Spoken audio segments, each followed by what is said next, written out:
నమస్తే, welcome to QR TV. నేను మీ రాము పెరిక.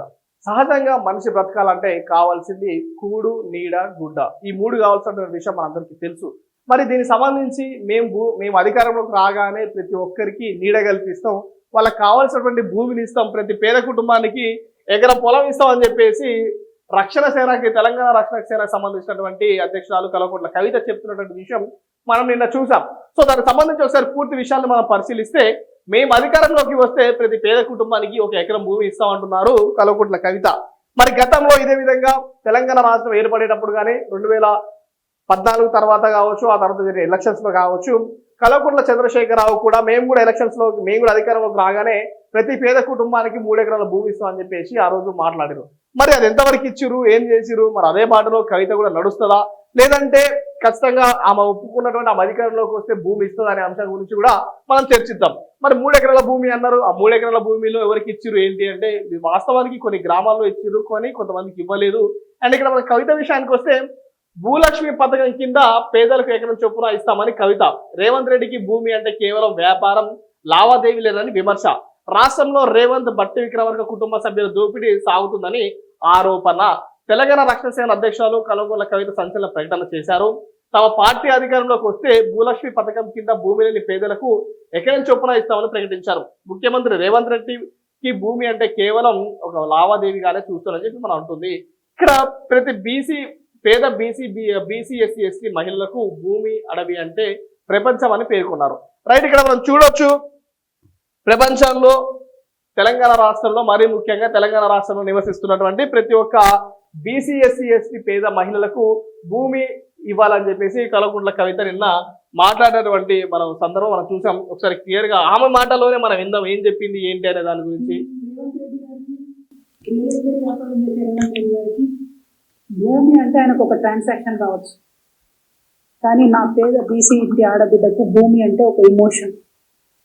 నా పేద దళితులకు భూమి అంటే ఒక ఇమోషన్. నా ఆదివాసీలకు భూమి అంటే పంచ ప్రాణం. వదిలిపెట్టి ఉండలేరు, అడవిని వదిలిపెట్టి, భూమిని వదిలిపెట్టి. ఆ విషయం అర్థమవుతలేదు రేవంత్ రెడ్డి గారికి. మానవత్వం అన్నది పరిపాలనలో లోపించింది. అందుకే నేను బలంగా నమ్ముతా ఉన్నా, భూమి పంపిణీ జరగాల్సిందే. తెలంగాణ రక్షణ సేన అధికారంలోకి వస్తే ఖచ్చితంగా భూమి లేని ప్రతి పేద ఇంటికి కూడా కుటుంబానికి ఒక ఎకరం చొప్పున మేము భూలక్ష్మి పథకం పేరుతోని భూ పంపిణీ చేయడం జరుగుతుంది. నేనే అధికారంలోకి వచ్చేదాకా ఆగాలి, అప్పటి వరకు పేదగా ఉండాలి అన్నట్లే.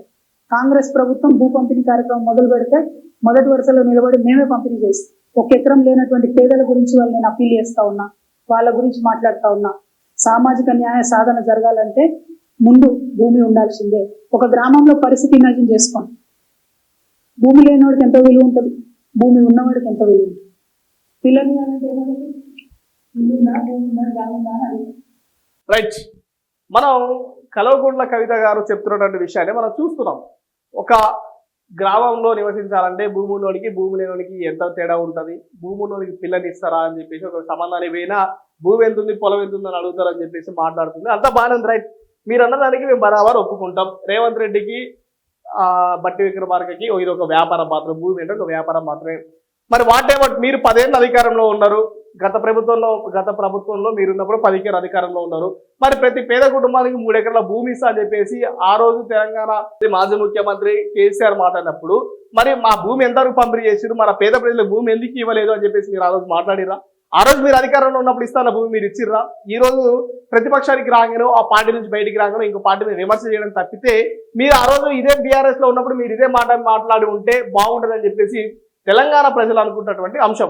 మరి అదేవిధంగా ఏదైతే కల్వకుంట్ల కవిత గారు మీరు చెప్తున్నారు, ఖచ్చితంగా దీనికి రేవంత్ రెడ్డి ప్రభుత్వమే ఉన్నా, కేసీఆర్ ప్రభుత్వమే ఉన్నా, మీ ప్రభుత్వం వచ్చినా, ఇంకెవరి ప్రభుత్వం వచ్చినా, ఖచ్చితంగా తెలంగాణలో నివసిస్తున్నటువంటి పేద ప్రజలకి, ఎవరికైతే ఎకరం భూమి లేని పేద ప్రజలు ఉన్నారో వాళ్ళకి ఖచ్చితంగా మీరు భూమి కేటాయించాలి. ఆ దిశగా మీరు ఖచ్చితంగా పోరాటం చేయండి. ఇక్కడతోటి ఏదో ప్రెస్ మీట్ పెట్టి ఇక్కడ కాకుండా మీరు ఖచ్చితంగా దీన్ని ప్రతి గ్రామానికి వెళ్ళి, గ్రామంలో ఉన్నటువంటి పేద ప్రజలు ఎవరైతే ఉన్నారో వాళ్ళందరితో కలిసి మీరు బయటకు వచ్చి వాళ్ళకి భూమి పంపిణీ చేసేంత వరకు మీరు పోరాటం చేయండి. మీ వెనకాల ఖచ్చితంగా ప్రజలు నిలబడతారు. మీరు చేసేది మంచి పని అయ్యి మీ వల్ల పేదలకు లబ్ధి జరుగుతుంది అంటే మీ వెనకాల మేము నిలబడతాం, మీడియా నిలబడుతుంది, అందరు నిలబడతారు. ఎందుకంటే ఇక్కడ వ్యక్తి కోసం కాదు, మీరు తీసుకున్న అంశం కానీ అక్కడ ఉండే పేద ప్రజలకి కావాల్సినటువంటి భూమి గురించి మీరు పోరాటం చేస్తూ ఉంటున్నారు. కాబట్టి ఖచ్చితంగా మీరు ఆ దిశగా అడుగులు వేస్తే ఖచ్చితంగా అందరి సపోర్ట్ మీకు వస్తుంది. అదేవిధంగా పేద ప్రజలకు మీరు ఇస్తున్న మాట ఏదైతే ఎకరం భూమి ఇవ్వాలి అంటున్నారో మీరు ఖచ్చితంగా దాని మీద ఫైట్ చేయండి. మీ ప్రభుత్వం ఉన్నా, మీ ప్రభుత్వం వచ్చినా, గత ప్రభుత్వం ఉన్నా, ఏ ప్రభుత్వం ఉన్నా మీరు దానికోసం చేస్తే మేము ఖచ్చితంగా దానికి అందరూ సపోర్ట్ దొరుకుతుందని చెప్పేసి కూడా క్లియర్ గా చెప్తా ఉన్నాం. మరి మీరు చెప్తున్న అంశాన్ని కూడా మనం చూస్తే ఇంకా ఆడబిడ్డలంతా కూడా ఆలోచన చేయాలి. మీ ఆడబిడ్డలు సమాజంలో గౌరవం సాధించాలంటే ప్రతి కుటుంబానికి కనీస ఆస్తి ఉండాలి, ఒక ఎకరమైన ఉండాలని బలంగా నమ్మే వ్యక్తిగా నేను పథకాన్ని ప్రవేశపెట్టాను. రైట్, ఈ భూలక్ష్మి పథకాన్ని ఖచ్చితంగా మీరు విస్తృత స్థాయిలో తీసుకుపోవాలి, ఖచ్చితంగా తీసుకెళ్లాలి. భూమి లేని పేద ప్రజలందరికీ భూమి హక్కు, భవిష్యత్తు భద్రత మీరు కల్పించాలి. భూమి హక్కు, సమానత, అభివృద్ధి ఇది మీతోటి ముందరికి వెళ్తే ఇంకా మంచిదే. ఖచ్చితంగా దీన్ని మీరు ముందరికి తీసుకెళ్ళాలి. ప్రతి ఒక్క పేద కుటుంబానికి మీరు భూమి పంపిణీ చేసేంత వరకు, ఈ గవర్నమెంట్ భూమి పంపిణీ చేసేంత వరకు మీరు పోరాటం చేయాలని చెప్పేసి కూడా మేము చెప్తున్నాం. ఖచ్చితంగా మీరు ఏదైతే పేద కుటుంబానికి భూమి ఇవ్వాలంటున్నారో మరి ఇది మీతో సాధ్యం అవుతుందా కాదా, మరి చేయగలుగుతుందా లేదా, నెక్స్ట్ మనం రాజ్యం స్థాపించినాక ఇస్తుందా, లేదా గత ప్రభుత్వం ఇచ్చేంత వరకు ఫైట్ చేస్తుందా, ఏంటి అనే అంశాల గురించి కూడా మనం రానున్న రోజుల్లో ఖచ్చితంగా చర్చిద్దాం. ఏదున్నా మనం ఎవరికి సపోర్ట్ చేయం, ఒక పార్టీ పక్షాన కాదు, ఒక ప్రజా పక్షాన, ఓన్లీ మనం ప్రజల పక్షాన నిలబడతాం. ఒక మనిషి పక్కనలో ఒక పార్టీ పక్షాన మనం మాట్లాడలేదు. ఖచ్చితంగా బీఆర్ఎస్ పార్టీనే కావచ్చు, టీఆర్ఎస్ పార్టీనే కావచ్చు, కాంగ్రెస్ పార్టీనే కావచ్చు, బీజేపీ పార్టీనే కావచ్చు, వైఎస్ఆర్సీపీ కావచ్చు, టీడీపీ కావచ్చు, ఏ పార్టీనైనా మేము ఖచ్చితంగా నిలదీసి అడుగుతాం. కాబట్టి ఎందుకంటే మనం మాట్లాడాల్సింది ప్రజల పక్షాన. భూమి లేని ప్రతి పేద ప్రజల కోసం మీరు ఫైట్ చేస్తా అంటున్నారు, ఖచ్చితంగా మేము మీకు సపోర్ట్ చేస్తాం. అదేవిధంగా రేపు మీరు పంపిణీ చేయకపోతే మిమ్మల్ని క్వశ్చన్ చేస్తామని చెప్పేసి కూడా మేము క్యూఆర్టీ వేదికగా చెప్తా ఉన్నాం. ఖచ్చితంగా మీరు తీసుకున్న ఎజెండాని ప్రజల్లోకి తీసుకెళ్ళండి. ఖచ్చితంగా ప్రతి ఒక్క పేద ప్రజలకి భూమి అందే వరకు పోరాటం చేయండి. దాని గురించి మా సహకారం కూడా మీకు ఖచ్చితంగా అందిస్తామని చెప్పేసి, ఎందుకు అంటే ఇది కేవలం పేద ప్రజలకి జరుగుతున్నటువంటి అంశం గురించి మాత్రమే. ఇక్కడ కవితకి సపోర్ట్ చేయడమో కాంగ్రెస్ ని వ్యతిరేకించడం కాదు జరిగేది. ఇక్కడ కేవలం ఒక పేదలకి కావాల్సినటువంటి భూమి ఇస్తాన అంశం మీద మాత్రమే సపోర్ట్ చేస్తాం. ఈ ఎజెండాని ఎవరెత్తుకున్నా మేము సపోర్ట్ చేస్తాం. అదేవిధంగా కాంగ్రెస్ పార్టీ ఈ పనిని మాత్రం చేస్తే నిజంగా అవసరం ఈ పని మీరు ఒక్క పని మీరు చేస్తే మళ్ళీ ఎలక్షన్లో కూడా మీరే విజయం సాధిస్తారు, మళ్ళీ మీరే ముఖ్యమంత్రి అవుతారు. ఏదైతే రాహుల్ గాంధీ పీఎం కావాలంటున్నారో ఇగో మీరు ఈ పని చేస్తే మాత్రం ఖచ్చితంగా మీరే ముఖ్యమంత్రులు అవుతారు, మీరే పీఎంలు అవుతారు. కాబట్టి కాంగ్రెస్ పార్టీ కూడా దృష్టిలో పెట్టుకొని మరి ఇలాంటి ప్రజల నుంచి వస్తున్న అంశాలను, ప్రతిపక్షం నుంచి వస్తున్న అంశాలను కూడా బేరాజు వేసుకొని ముందుకు సాగాల్సిన అవసరం ఉందని చెప్పేసి కూడా మనం చెప్తా ఉన్నాం.